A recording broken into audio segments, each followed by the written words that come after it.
giliw, talas ang sinangalan, hanap ng puso, sa dibdib mo'y buhay.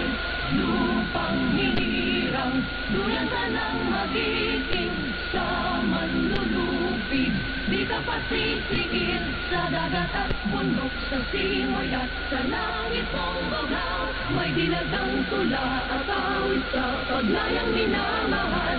Ang kislap ng watawat mo'y tagumpay na nagniningning, ang bituin at araw niya kailan pa may di magdidilim. Lupa ng araw ng walhati pagsinta, tuwalay langit sa piling mo. Aming ligaya na pag may mga api, ang mamatay ng dahil sa'yo. Good morning. We now welcome another day of broadcasting activity.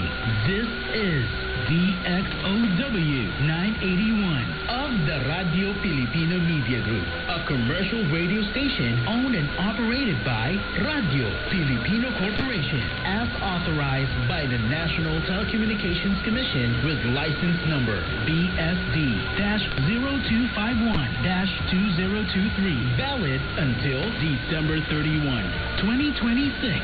DXOW 981 Radio Filipino Studios and transmitter are located at Pearl Street, Gem Village, Mata, Davao City. DXOW 981 Radio Filipino operates daily on 981 kilohertz in the AM band with a power of 10,000 watts. This station is under the supervision of RPMG Network Engineering, headed by Engineer Clessy David Bigalapo, Electronics Engineer with license number 0073809.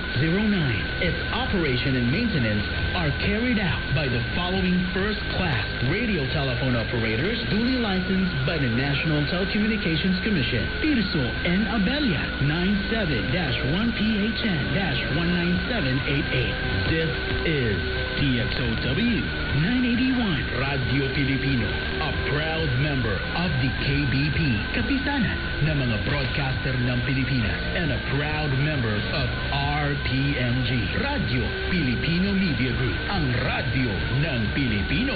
DXOW 981 Radio Filipino is now signing on.